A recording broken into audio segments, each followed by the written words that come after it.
किसी भी अच्छे आर्किटेक्ट या डिजाइनर के लिए सिर्फ अच्छा डिजाइन करना एक चैलेंज ये है कि क्लाइंट को दिए हुए बजट में अच्छा डिजाइन करना। बहुत सारे प्रोजेक्ट्स में देखा है कि शुरू सब बहुत अच्छे से होता है, बट कहीं ना कहीं जो एक्सपेक्टेशंस, फाइनेंशियल कंस्ट्रेंट्स और जो आर्किटेक्ट का विजन है, ये तीनों का तालमेल बैठ पाना। टू मेन चैलेंजेस, एक तो प्लॉट का shape that was little odd, Z shape में था। टाइम फ्रेम, कॉस्ट और क्वालिटी, ये बहुत बड़ी चैलेंज थी हमारे लिए। हमने डे वन पे सोच लिया था कि अगर किसी पे ट्रस्ट कर रहे हैं तो उसको पहले आजमा लेंगे। लेकिन एक स्टेज ऐसा भी आया कि हम नहीं करेंगे, कोई तो करेगा ना प्रोजेक्ट, तो फिर वो पॉजिटिव सोच से हम आगे बढ़ेंगे, नहीं हमें ये करना है।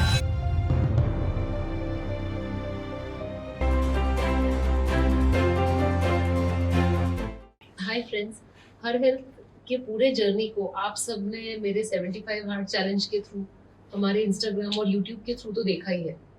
पर आज मैं इसके आर्किटेक्ट से आपको मिलवाने वाली हूँ, और न ही आर्किटेक्ट्स परंतु पूरी जो एग्जीक्यूशन टीम के लीडर थे, उनसे भी मैं आज आपकी मुलाकात कराने वाली हूँ। सोशल मीडिया पे हमारे रील्स देख के बहुत सारे लोगों ने मुझसे पूछा कि इतना अच्छा हॉस्पिटल है, ये बनाया किसने। तो आज मेरे पास है नन अदर देन सागर। सागर, अपने बारे में बताओ। और ये सब कैसे हुआ, ये सब बताओ। सो मैम, आई एम सागर साहब, स्टूडियो A+S का को-फाउंडर। सो मैं, आशीष और मेरी पूरी टीम ने इस प्रोजेक्ट के पीछे काफी मेहनत की है। मुझे अभी भी याद है, हम मिले थे 2 साल पहले, आप सूरत आए थे और हमारी सूरत में मीटिंग हुई और आपने अपने हर हेल्थ के ड्रीम के बारे में मुझसे शेयर किया कि आप कुछ ऐसे हॉस्पिटल बनाना चाहते हैं। फिर हमने थोड़े दिनों बाद भोपाल जब विजिट किया, आपकी साइट देखी और वहाँ से हमारी जर्नी स्टार्ट हुई। तो तब से लेके आज तक बहुत सारी मेमोरीज ये प्रोजेक्ट के साथ और आपके साथ हमारी जुड़ी है। और इस प्रोजेक्ट को लेके हम हमारे लिए मतलब एक one of the dream project तो था ही, सीखने के लिए भी बहुत कुछ सीखे हैं कि हमारे होम टाउन से बाहर जाके ऐसा प्रोजेक्ट करना। और हमारे लिए सबसे बड़ी बात ये थी कि एक अननोन सिटी में और अननोन पर्सन के ऊपर आपने अपने लाइफ का सबसे बड़े ड्रीम प्रोजेक्ट के लिए ट्रस्ट रखा और हमें ये काम दिया। तो हमारी जिम्मेदारी तब डबल हो गई कि इस प्रोजेक्ट को जिस तरह से आपने हमें ब्रीफ किया है, हम कहीं ना कहीं उसको वैसे ही कंप्लीट करें और आपकी एक्सपेक्टेशन पे खरे उतरे। और आज हमें बहुत खुशी है कि हमारी पूरी टीम, डिजाइन टीम और साथ में BMC और एग्जीक्यूशन टीम ने इस सपने को साकार करके दिया। और काफी सारे चैलेंजेस आए पूरी जर्नी में और वो हमारे लिए भी लाइफ लर्निंग था। और आपके साथ काम करना भी हमारे लिए एक बहुत ही मजेदार एक्सपीरियंस रहा और हम चाहेंगे कि हम बार बार इस तरह के क्लाइंट के साथ काम करें। बिल्कुल, मुझे याद है हम लोग जब फर्स्ट टाइम मिले थे, सूरत में मिले थे, तो अधिकतर जो डॉक्टर्स होते हैं वो जनरली एक बनी बनाई स्पेस में या रेंटेड स्पेस में अपना हॉस्पिटल शुरू करते हैं, या फिर जनरली एक कमर्शियल कॉम्प्लेक्स में जो बना बनाया है वहां पर जाते हैं। बट आई थिंक अपने केस में ये था कि हमने बिल्कुल ग्राउंड अप से शुरू किया और राइट फ्रॉम द बिगिनिंग। बहुत सारे प्रोजेक्ट्स में ऐसा होता है कि एक आर्किटेक्ट आता है, फिर चले जाता है, फिर कोई और ज्वाइन करता है, बट बिल्कुल जीरो से लेके आखिरी तक we had the chance to work together. I think it is a unique experience. Yes ma'am, unique experience था। हमारे लिए अच्छी बात ये थी कि हमें ओपन लैंड पे हमारी क्रिएटिविटी को पूरी तरह से दर्शाने का मौका मिला। यूजुअली बनी बनाई बिल्डिंग में हमारे पास लिमिटेशंस आ जाती है। अनदर थिंग, लकीली हमारे पास पीछे बहुत सारे हॉस्पिटल्स और बहुत सारे डॉक्टर्स के साथ काम करने का एक्सपीरियंस था, तो वो भी हमें कहीं ना कहीं काम आया। और एज अ क्लाइंट हम बात करें तो हम जब जुड़े थे और आज जब हम आज बैठे हैं, तो हमारे रिलेशन सिर्फ एक क्लाइंट और आर्किटेक्ट के ना रह के एक फैमिली रिलेशन हो गए। तो वो हमारे लिए सबसे बड़ा अचीवमेंट है आज की तारीख में। एग्जैक्टली, मैंने बहुत सारे प्रोजेक्ट्स में देखा है कि शुरू सब बहुत अच्छे से होता है, बट कहीं ना कहीं जो एक्सपेक्टेशंस, फाइनेंशियल कंस्ट्रेंट्स और जो आर्किटेक्ट का विजन है, ये तीनों का तालमेल बैठ पाना और वो एक्चुअली एग्जीक्यूट होके मतलब फॉर्म में आना। आज वर्किंग डे था, हमें 4 घंटे पहले बैठना था पॉडकास्ट में, बट खचाखच भीड़ है, अभी भी ओपीडी पूरा भरा हुआ है। और यूनिफॉर्मली हर पेशेंट यही कहता है कि जब मैं आता हूँ या आती हूँ तो मुझे हॉस्पिटल जैसा फीलिंग नहीं आता। तो जो ओवरऑल वाइब है जो आपने बनाई है, इसके बारे में थोड़ा सा आप बताइए। तो हमारा भी जब पहली बार ये हॉस्पिटल का प्लान लेके बैठे थे, तो हमारे दिमाग में एक ही चीज थी, मेरे और आशीष के दिमाग में, कि जब कभी भी हॉस्पिटल का नाम आपके दिमाग में आता है तो एक नेगेटिव फील आती है, कोई जाना नहीं चाहता है हॉस्पिटल। बट हर हेल्थ और उसमें भी स्पेशली आप जो काम कर रहे हो वो जनरली खुशियां बांटने का काम है। आपके यहाँ कोई अपने गम लेके नहीं आ रहा है, इनफेक्ट वो खुशी लेने आ रहा है। तो हमारे पहले दिन से ये विजन था कि हम इस हॉस्पिटल को ऐसा बनाए कि यहाँ आने वाले आदमी अपनी लाइफ की जो सबसे बेस्ट मेमोरी है वो शेयर करे और वो मेमोरी अपने साथ लेके जाए। तो कोई भी कोना, कोई भी जगह ऐसी नहीं होनी चाहिए जो हॉस्पिटल वाली बोर सी वाइब दे। और स्पेशली सबसे ज्यादा बोरिंग होता है हॉस्पिटल में वेटिंग एरिया में बैठना। स्पेशली आप जैसे आपके बिजी शेड्यूल में हर एक पेशेंट को 1 घंटा 2 घंटा निकालना पड़ता है, उसमें आपकी भी कोई गलती नहीं होती, बट वो जब वेटिंग एरिया में बैठा है उसको ज्यादा देर तक एंटरटेन करे या ज्यादा देर तक उसको वहां पे ऐसे रखे कि उसको एक बोरियत सी फील ना आए। तो कैसे उसको कलर ऐड करना या कैसे मतलब छोटी छोटी चीजों में जैसे हमने आर्ट वर्क की हेल्प ली, थोड़े कलर्स ऐसे रखे, हॉस्पिटल की हाइट ऐसी हमने दी पर्टिकुलर फ्लोर्स की कि लाइट वेंटिलेशन अच्छा रहे, छोटा सा कैफेटेरिया बनाना ताकि लोग अपना कुछ चाय कॉफी वगैरह वहाँ एंजॉय कर पाए। ऐसे ही रूम्स की बात है तो रूम्स के अंदर भी लाइट वेंटिलेशन से लेके कलर स्कीम को हमने ऐसे करने की कोशिश की है कि वो हॉस्पिटल वाली वाइब ना आके अच्छी मेमोरी वाली वाइब आए और लोग बार बार आना चाहे। तो वो विजन रख के हमने ये पूरी हॉस्पिटल डिजाइन की थी और कहीं ना कहीं हमें खुशी है कि हम काफी हद तक वो करने में सक्सेसफुल रहे। दूसरा एज अ क्लाइंट बहुत सारे इंटीरियर डिजाइनर्स होते हैं और इंटीरियर डिजाइनिंग में ऐसा मुझे लगता है कि स्काई इज द लिमिट, मतलब जितने भी पैसे डालो आपको उसमें से वैसा काम मिल सकता है। But one thing which I really liked और which I would like to mention is कि हमने कहीं भी बहुत ओवरबोर्ड नहीं गए हम इंटीरियर्स में। मतलब जितना जरूरी था उतना उसमें पैसा भी डाला, बट जो वाइब थी वो मेनली आपने कलर्स, लाइट, वेंटिलेशन, ये सारी चीज़ों को, और एक कोहरेंस है जो कलर्स हमने ब्रांड में सोचे थे वहां से लेके वो फाइनल तक we have stuck to that. So I think as a client finances को भी मैनेज करना, जो चीज़ें इंपॉर्टेंट है for me, equipment of the hospital is very important. तो मैं चाहूंगी कि वहाँ मैं बहुत पैसे खर्च करूँ। इंटीरियर पेशेंट्स के लिए बहुत इंपॉर्टेंट है, बट एज अ डॉक्टर उसमें हम नहीं चाहते कि हम बहुत ज़्यादा ओवरबोर्ड चले जाएंगे इसमें। आई थिंक आपकी टीम ने इसको पूरा ध्यान में रखा and I think that is why the result is not only soothing to the eye but technically also we were able to match the perfect vision what we have. So यहाँ पे मैं आपकी बात में ये ऐड करना चाहूंगा कि किसी भी अच्छे आर्किटेक्ट या डिजाइनर के लिए सिर्फ अच्छा डिजाइन करना एक चैलेंज नहीं है। चैलेंज ये है कि क्लाइंट को दिए हुए बजट में अच्छा डिजाइन करना। तो यहाँ पे हॉस्पिटल है तो कोई भी मटेरियल सिलेक्ट करने से पहले हमें ये ध्यान रखना है कि वो मेंटेनेंस फ्री हो, हाइजीन लेवल उसके मेंटेन रहे, प्लस आपके बजट में सेट हो। तो हमारी एक हमेशा प्रैक्टिस रही है कि कोई भी प्रोजेक्ट चालू करने से पहले हम क्लाइंट के साथ बैठ के म्यूचुअली एक बजट डिसाइड करते हैं और हम हमेशा कोशिश करते हैं कि वो बजट के अंदर वो प्रोजेक्ट खत्म हो। उसके लिए कैसे मटेरियल सिलेक्ट करने हैं, फ्लोरिंग से लेके एंड में अपहोल्स्ट्री तक। तो वो चीजों को हमने कई जगह पे कंट्रोल किया है और हम सक्सेस रहे।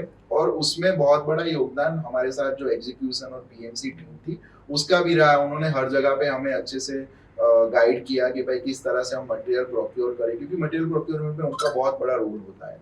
सेम चीज एग्जीक्यूशन में जब आपको अलग अलग कॉन्ट्रैक्टर और एजेंसीज के साथ डील करना होता है तो उसमें भी बहुत बड़ा रोल होता है कि हर चीज में सही पैसा आप किसी को दे रहे हो कि नहीं। तो वो सब चीजें बैलेंस करने में पूरी टीम का हाथ था और हम वो चीज करने में इसीलिए सक्सेसफुल रहे क्योंकि पहले दिन से हमने एक बजट फिक्स किया था और हमने उसके अकॉर्डिंगली सारे मटेरियल फाइनल किए। बिल्कुल। दूसरा एज अ डॉक्टर हम सबके साथ जो बहुत बड़ा चैलेंज रहता है वो दो चीजें रहती है। पहला तो कंस्ट्रक्शन की फील्ड में कोई नॉलेज नहीं रहती, दूसरा प्रैक्टिस में इतने बिजी रहते हैं कि जो टाइम देना चाहिए एक प्रोजेक्ट को वो भी नहीं दे पाते। जैसे हमारे ही केस में बहुत बार ऐसा होता था कि मैं एक हफ्ते तक साइट पे आई ही नहीं। बट ये सब करते हुए भी जो सबसे कॉमन प्रॉब्लम होती है कि प्रोजेक्ट डिले हो जाता है, वो अपने केस में टचवुड नहीं रहा। जो हमने एक टाइमलाइन सोची थी लगभग उसमें अपना प्रोजेक्ट कंप्लीट होके और डिलीवर हो गया और फंक्शनल हो गया। लास्ट 5 डेज से हॉस्पिटल फंक्शनिंग है। हमने सोचा था हम एक फ्लोर बंद करेंगे बट हमको बहुत जल्दी वो वाला फ्लोर भी चालू करना पड़ेगा। तो आई थिंक इसमें बहुत ज्यादा जो रोल है वो एग्जीक्यूशन साइड से प्रोजेक्ट मैनेजमेंट टीम का भी है, बिकॉज उन्होंने जो तालमेल आपके साथ, हमारे साथ और जो ऑन ग्राउंड एजेंसीज है उनके साथ में रखा। तो इसके बारे में भी थोड़ा बताओ कि why it is very important for doctors to choose project management consultancy instead of sitting and you know on their site and wasting their practice hours. मुझे आज भी याद है मैम, जब मैंने पहली बार आपको पीएमसी के लिए कहा था तो शायद आपके लिए तब वो वर्ड बहुत नया था, बट हम बहुत सालों से ये प्रैक्टिस कर रहे हैं कि एग्जीक्यूशन एक आर्किटेक्ट का काम नहीं हो सकता है। तो हमने आपको जब सजेस्ट किया और फिर हमने सूरत से विनेश और इक्विडोर कॉर्पोरेशन की टीम को आपके सामने लाए, तो हमारा तब से विजन यही था कि प्रोजेक्ट स्टार्ट से लेके अंत तक सीमलेसली खत्म हो। हम जानते हैं कि बीइंग अ डॉक्टर ना तो आपके पास वो टेक्निकल नॉलेज होगा कंस्ट्रक्शन का, और ना आपके पास वो टाइम होगा कि आप हर एक छोटी छोटी चीजों के पीछे अपना टाइम दे पाओ। आपका काम है डिजाइन अप्रूव करो और वो डिजाइन के हिसाब से काम होना चाहिए अकॉर्डिंग टू आवर बजट। तो जब पीएमसी इंट्रोडक्शन हुआ और पीएमसी को हमने इनिशियली पहले ही फेज में हायर कर लिया था, तो उससे फायदा ये होता है मैम कि पीएमसी सिर्फ आपका प्रोजेक्ट टाइमलाइन में खत्म करने में सिर्फ हेल्प नहीं करेगी, वो आपको हर स्टेप पे हेल्प करेगी। सपोजिंगली आपको किसी भी छोटी छोटी चीज का सही कोटेशन निकलवाना है, आपका ऑन साइट मटेरियल मैनेजमेंट, और सबसे बड़ा प्रॉब्लम है लेबर और बाकी एजेंसीज के साथ मैन पावर मैनेजमेंट। तो वीकली रिपोर्ट सबमिट करना, प्रोजेक्ट टाइमली चल रहा है कि नहीं, आपके या आर्किटेक्ट दोनों में से किसी की तरफ से अगर कुछ चीजों से प्रोजेक्ट डिले हो रहा है तो उनको टाइम टू टाइम अवेयर करना, और मेनली एक ब्रिज की तरह काम करना क्लाइंट आर्किटेक्ट एजेंसीज के बीच में। तो उसके लिए आज के जमाने में पीएमसी की बहुत बड़ी डिमांड है, और हम हमेशा हमारे क्लाइंट को सजेस्ट करते हैं कि अगर आप प्रोजेक्ट टाइमली और बजट में खत्म करना चाहते हो तो पीएमसी का कंट्रोल होना बहुत जरूरी है। और शायद प्रोजेक्ट खत्म होने के बाद आपको भी ये चीज अब मतलब काफी अच्छा एक्सपीरियंस रहा है, उसके लिए मैं बहुत श्योर हूँ कि पीएमसी के आने से प्रोजेक्ट हम टाइमलाइन में खत्म करने में बहुत आसानी रही है। और दूसरा क्या होता है कि जो रेवेन्यू है वो तो हम अपनी प्रैक्टिस से ही अर्न कर रहे हैं, तो जितने घंटे हम अपने पेशेंट छोड़ के साइट पे देते हैं उतने घंटे हम उतना रेवेन्यू लॉस होता है, और वो रेवेन्यू लॉस कहीं ना कहीं फिर प्रोजेक्ट की कॉस्ट हम नहीं बेयर कर सकते। तो I think it is a win win situation, and I think ज़्यादा से ज़्यादा not only doctors, most of the professionals जो किसी भी चीज़ को कंस्ट्रक्ट करते हैं उनको इस चीज़ का ज़रूर ध्यान रखना चाहिए। डेफिनेटली मैम, मतलब हर एक पर्सन का अपना अपना रोल होता है। हमारा काम है डिजाइन करना, ठीक है, हम वो कर रहे हैं, बट वो फुल डे टू डे जो चीजों को मैनेज करना है, माइक्रो लेवल मैनेजमेंट, वो एक अच्छी पीएमसी ही कर सकती है। तो उसकी बहुत ज्यादा जरूरत है अगर किसी भी अच्छे प्रोजेक्ट को आपको टाइमली खत्म करना है। सेकंड आई थिंक बहुत बड़ा चैलेंज था कि जब हमने ये प्रोजेक्ट स्टार्ट किया था तो कोई फ्लाइट नहीं थी, अभी भी कोई फ्लाइट नहीं है सूरत भोपाल की, तो यहाँ पर आना भी बिल्कुल स्ट्रेट फॉरवर्ड नहीं है। और एक टाइम तो ऐसा था जब प्रैक्टिकली हर वीक आपको ट्रैवल करके आना पड़ रहा था। जब हम ट्रैवल करके आते हैं तो यदि लोकली कोई काम लेते हैं तो एक दिन में 4-5 साइट कवर हो जाती है, बट जब हम ट्रैवल करके आते हैं तो हमारे 3-4 दिन टूटते हैं एक ही प्रोजेक्ट के लिए।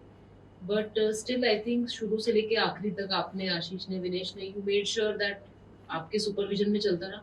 कभी हमको बोलना नहीं पड़ा कि आपको आना है, हमेशा आगे से ही आया कि मैं इस फ्राइडे को पहुंच रहा हूँ, और कई बार मैं मना करती थी कि मैं अवेलेबल नहीं हूँ। तो आई think that also makes a lot of difference, and that must have taken a toll. It is not easy family, अपने प्रोजेक्ट सबको छोड़ के बार बार आना देखना।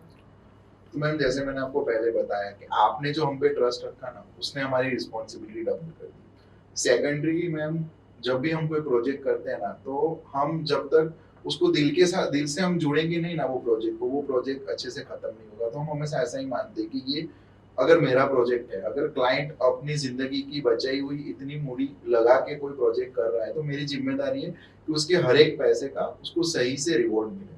तो उस चीज को खत्म करने के लिए एक पैशन ही है जो हम लोगों को ड्राइव कर रहा है कि हम चाहे चलो सूरत से बाहर है, ट्रैवलिंग में थोड़े बहुत इश्यूज आते हैं, बट वो पैशन होता है ना, वो हमें ले आता है कि चलो ठीक है, थोड़ा बहुत इधर उधर से, यहाँ से फ्लाइट नहीं है तो अहमदाबाद मुंबई से करके आओ, बट वो पैशन ही हमें ड्राइव कर लेता है। प्लस सामने क्लाइंट की एक्सपेक्टेशन और हमारे ऊपर ट्रस्ट, वो दो चीज ऐसी है ना जो हमें हमारी रिस्पॉन्सिबिलिटी से भागने नहीं देती है, और वही चीज है जिसकी वजह से आज प्रोजेक्ट टाइमली खत्म हुआ। और अल्टीमेटली प्रोजेक्ट खत्म होने के बाद जब आपकी तरफ से हमें दो अच्छे शब्द या हमारे लिए दो चीजें सुनने को मिलती है ना, वो हमारे लिए सबसे बड़ा रिवॉर्ड है। और यहाँ पे तो ना सिर्फ आपकी तरफ से, जब इनॉग्रेशन में सीएम एमपी स्टेट के आए थे और उन्होंने मुझे सिर्फ इतना कहा, बहुत अच्छा काम कर रहे हो और आपके जैसे यंग ब्लड की हमारे प्रदेश को और देश को जरूरत है, तो वो मेरे लिए मतलब 2 साल की मेरी सारी मेहनत उसी एक दो लाइन में आ गई थी। तो हमने और हमारी टीम ने उस बात के ऊपर बहुत चीयर अप किया कि चलो ये सब सुनने के लिए तो हमने ये 2 साल लगाए थे। एंड वी आर थैंकफुल कि विनेश और अंतु जैसे लोग मिले। अंतु यहाँ फुल टाइम अपने शहर से दूर यहाँ तक आके अनजान लोगों के बीच में काम निकलवाना, और आज शायद वो आपके मतलब घर का एक बंदा बन चुका है। हमसे ज्यादा उसको इस हॉस्पिटल के बारे में पता है, मेरे और आपसे ज्यादा। तो वो सब चीजें आज इकट्ठा हुई, तब जाके ये चीज आज इतनी सक्सेसफुली खत्म हुई है।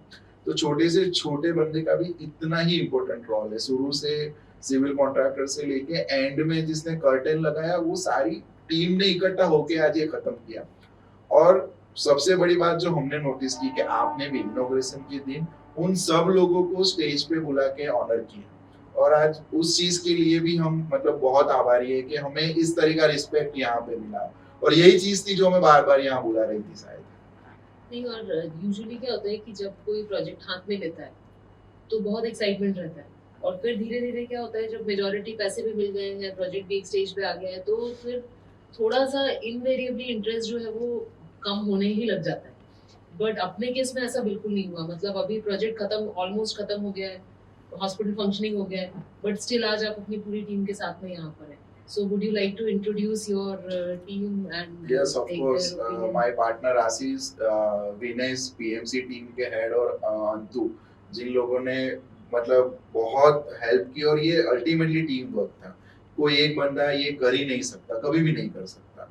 तो डेफिनेटली मतलब, और हमने जो आज आपने ड्रीम देखा था और हमें बताया था, हमने वो खत्म किया, तो उसके पीछे बहुत सारे लोगों के मैन आवर्स और बहुत सारे लोगों के एफर्ट्स लगे।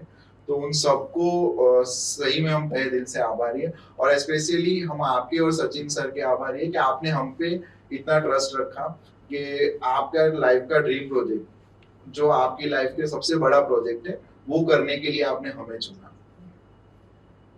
थैंक यू सो मच सागर। और अब लग रहा है कि जल्दी नया हॉस्पिटल बनाना चाहिए, जिससे तुम्हें हम बार बार भोपाल बुलाते रहे। हम तो चाहते हैं कि ये हॉस्पिटल आपको छोटा पड़े और हम आसपास में नया हॉस्पिटल बनाएं। बिल्कुल। तो अभी अभी की बात थी कि आप लोग दोनों आए थे, और आई थिंक सेकंड विजिट में ही विनेश को भी लेके आए थे, और हमने साथ में अरेरा क्लब में डिनर किया। We had discussed and what was very surprising to me कि अपना फाउंडेशन ही चल रहा था, फाउंडेशन खत्म भी नहीं हुआ था, और आप दोनों लेके आए थे पूरा 3D पूरे हॉस्पिटल का। और अगर हम उस समय का 3D और अभी का अगर मिला के देखते हैं तो 90% same. So I think that was the moment when I realized कि जो हमारा डिसीजन है वो सही था। नहीं तो बहुत सारे, जब हम इतना बड़ा डिसीजन लेते हैं at this stage in life, we are putting our life's earnings into one project. Bhopal में भी बहुत सारे आर्किटेक्ट्स हैं, पूरे इंडिया में और बहुत सारे आर्किटेक्ट्स हैं। So when I saw that 3D, मुझे लगा कि हाँ, we have done the right thing, because मुझे ऐसा लगता है जब मैं एज अ डॉक्टर बैठती हूँ और मेरे सामने पेशेंट आता है, तो मैं हमेशा एंड इमेजिन करती हूँ। I always imagine कि लास्ट में मेरे पास में बच्चे लेके आ रहा है। So I saw that same thing कि both of you had the last vision in mind कि ये अभी फाउंडेशन का स्टेज है, but it's not as we go along. Your vision was crystal clear from day one. आप and की बात कर रहे हैं, मैं थोड़ा प्रोसेस के बारे में हाईलाइट कर दूं। जब हमने यहाँ पहली बार आए थे और प्लॉट देखा था, तो there were two main challenges. एक तो प्लॉट का shape, that was little odd, वो जेड शेप में था। सेकंड, जब कोई हॉस्पिटल का प्लानिंग करते हैं तो हॉस्पिटल के हर एक फ्लोर पे रिक्वायरमेंट्स टिपिकल नहीं होती है। फॉर एग्जांपल, ग्राउंड फ्लोर पे ओपीडी हुई तो उसके फर्स्ट फ्लोर पे कहीं पे भी टॉयलेट आ सकते हैं, उसके ऊपर के फ्लोर पे कहीं पे भी कुछ भी हो सकता है। तो मेन चैलेंज वाज एक तो फंक्शनल प्लानिंग करना कि 100% जब ये हॉस्पिटल यूज में आएगा तब कोई चैलेंज फंक्शनली नहीं आनी चाहिए। और सर्विसेज जो हर एक फ्लोर की रिक्वायरमेंट अलग अलग है, तो सारी सर्विसेज को रिजोल्व करते करते एक प्लान फाइनल करना। हमने काफी सारे डिस्कशंस, काफी सारे जूम मीटिंग्स करी थी वो टाइम पे कि ये प्लान फाइनल करते करते हमने जो प्लान फाइनल किया, उसके बाद वो प्लान के ऊपर सारी चीजें रिजोल्व करना, इलेक्ट्रिकल, प्लम्बिंग, एयर कंडीशनिंग से लेके उसका लुक कैसा आएगा, मतलब फंक्शनलिटी प्लस एस्थेटिक्स। तो वो दोनों चीजों को मिला के एक आउटपुट कैसा दिखेगा, वो हम वो दिखाने के लिए हम लोग 3D जनरली बनाते हैं, और वो 3D आपको दिखाते हैं तो आपको भी कॉन्फिडेंस आता है कि नहीं, मेरी जो प्रोडक्ट है, आउटपुट बनेगी, जो प्रोडक्ट बनेगी वो ऐसी दिखेगी। तो ये पूरी प्रोसेस है, आपको हमने एंड दिखाया, but process was very much challenging as well as it was interesting also. तो हमको काफी मजा आया, क्योंकि आपके केस में जब हम आपको कोई भी चीजें कन्वे करते थे, फाइनल करते थे, उसके बाद कुछ ज्यादा मेजर चेंजेस नहीं आए। तो इसके लिए भी ये जो रिजल्ट मिला है, that was very much satisfying. Absolutely, क्योंकि मुझे ऐसा लगता है कि जिस चीज़ की मैं एक्सपर्ट नहीं हूँ तो उसमें बहुत ज़्यादा पढ़ के, बट हाँ फंक्शनैलिटी के लिए थोड़ा बहुत इधर उधर चलेगा। एंड सेकेंडली आपने बताया functionality, aesthetics, but I think third thing which we could manage to balance is the cost, yes because most of the times most of the projects जो कि इंडिविजुअली लेड होते हैं 90% will run into trouble in the last years. But touch wood, we could manage till the end, and today we are functional to some extent, and things are going well. So I think this balance is हमने very शुरू important. में जो budget निकाला था, जब हमने plan final किया था कि ये अराउंड 53,000 स्क्वायर फीट का प्रोजेक्ट है, उसका ये बजट होगा, वो बजट को कंट्रोल करने में और वो बजट पे काम करने के लिए पीएमसी का रोल काफी, it was very much important. उन्होंने वो बजट के हिसाब से वो ट्रैक करते हुए पूरे आइटम, एक एक चीजों का ध्यान रखते हुए उन्होंने वो अचीव किया है। मतलब इन टर्म्स ऑफ डिजाइनिंग हमको ये ध्यान रखना होता है कि हमने ये बजट दिया है तो ये बजट में ये चीजें ही आएगी, मतलब ये चीज आएगी, at the same time quality को कॉम्प्रोमाइज ना करते हुए। तो वो आर्किटेक्ट का, पीएमसी का जो, क्योंकि वो 3-4 लोगों से कोट मंगाना और उसके बाद इवेल्युएट करके काम देना, ये कॉस्ट में हमारा काम हो रहा है कि नहीं वो ट्रैक करना, तो वो हर एक बंदे का रोल है इसमें। दूसरा, हॉस्पिटल में कुछ स्पेसिफिक चैलेंजेस है, जैसे लिफ्ट का साइज, बेड्स का साइज ऊपर नीचे होना, तो ये सब चीजें थोड़ा थोड़ा कभी कुछ दिक्कत आती थी, कुछ उसको सॉल्व कर लेते थे, but I think nothing major, and कुछ भी ऐसा मतलब 2-2.5 साल में नहीं हुआ कि जिससे हम बहुत ज्यादा परेशान हुए हों। और एंड रिजल्ट मैं सोचती हूँ कि 90% वैसा ही है जैसा हमने हमारे 3D के प्रोजेक्शन में 1.5 साल में देखा। 100%। बिल्कुल। I think PMC people also deserve lot of appreciation. मुझे सारे वर्कर्स कहते थे कि जितना ज़्यादा आशीष सर और सागर सर अंतु पे चिल्लाते हैं, उसे देख के हम ही डर जाते हैं। उसके बारे में आपको विनेश ज्यादा बता सकता है। विनेश, कैसा था एक्सपीरियंस तुम्हारा सूरत के बाहर काम करने का? मैडम, सबसे पहले तो मेरे लिए गुजरात के बाहर कमर्शियल इतना बड़ा प्रोजेक्ट एक चैलेंज ही थी, लेकिन जैसे आर्किटेक्ट्स की टीम ने बताया कि भाई एक टीम है तो इतना बड़ा प्रोजेक्ट कर सकते हैं। और मेरे लिए दूसरी चैलेंज भी ये थी कि सूरत से बाहर ऐसा कौन बंदा है जो यहाँ 2 साल रुक के काम करे, क्योंकि मुझे तो वीकली या मंथली आना है। तो उसके लिए फिर मैंने एक मेरी टीम मेंबर है उनसे डिस्कस किया भाई कौन जाएगा। तो एक फाइनली मेंबर मैंने ढूंढा कि भाई ट्रस्टवर्दी एक ही इंजीनियर है जो यहाँ आएगा और उसने पूरा काम करेगा। और जब वो आया था तब उसने बोला था सर छुट्टी कितनी मिलेगी, तो मैंने बोला कोई त्योहार तुझे छुट्टी नहीं मिलेगी जब तक ये प्रोजेक्ट ख़त्म नहीं होता। तो अंतु है वो इंजीनियर, उन्होंने पूरा सपोर्ट किया। काफ़ी मैं चिल्लाया भी उसके ऊपर, कुछ ऐसे भी स्टेज आया कि मुझे उसको बोलना पड़ा कि ये पहला प्रोजेक्ट है तो ऐसे थोड़ी होता है, तुम्हें अपना 100% ही 200% देना पड़ेगा। तो वैसे करके ये पूरी जर्नी मैं और अंतु और पूरी टीम ने एक साथ मिलकर ख़त्म की। और जो भी है यहाँ की एजेंसी, तो मुझे डर तो ये भी लगा था कि सूरत बाहर की एजेंसियाँ कैसी है, भोपाल में सब सुस्त आदमी जाता है तो उनको एकदम से गर्म करके काम लेना और टाइम फ्रेम, कॉस्ट और क्वालिटी, ये बहुत बड़ी चैलेंज थी हमारे लिए कि हम इसको कैसे अचीव करें। तो ये सोच में हम सोचते रहते कि कैसे होगा। लेकिन एक स्टेज ऐसा भी आया कि हम नहीं करेंगे तो कोई तो करेगा ना प्रोजेक्ट। तो फिर वो पॉजिटिव सोच से हम आगे बढ़े कि नहीं हमें ये करना है, क्यों नहीं होगा। तो वैसे करके आज एक प्रोजेक्ट हमारे लिए भी ड्रीम है कि हमने इतना बढ़िया प्रोजेक्ट डिलीवर किया आपको। बिल्कुल। कैसा लगता है जब अपन ने शुरू किया था कंस्ट्रक्शन, ग्राउंड बिल्कुल बेसमेंट से शुरू किया, ग्राउंड करते करते आज हॉस्पिटल फंक्शनल है, आज 3-4 घंटे वेट करना पड़ा तुमको, हमारी ओपीडी चल रही थी, ओटी चल रहा था, कुछ चल रहा था, तो कैसा लगता है? नहीं मैम देखिए, शुरू से लेके आज तक का मैं बताऊं ना तो अच्छा ही लगता है, क्योंकि हम एक विजन जो आर्किटेक्ट ने दिए थे उसको पेपर से लेके एग्जीक्यूट करना है, वो तो चैलेंज होती ही है। क्योंकि कई बार क्या कोई प्रोजेक्ट खत्म होता है तो लोग पूछते हैं कि आर्किटेक्ट कौन है, आर्किटेक्ट कौन है, लेकिन कोई ये नहीं पूछता कि पीएमसी कौन है। एक ये प्रोजेक्ट है कि यहाँ पूछ रहे हैं लोग कि आर्किटेक्ट कौन है और पीएमसी कौन है। एक्चुअली ये दोनों का तालमेल हो तो ही कोई प्रोजेक्ट ड्रीम प्रोजेक्ट तक पहुंच सकता है।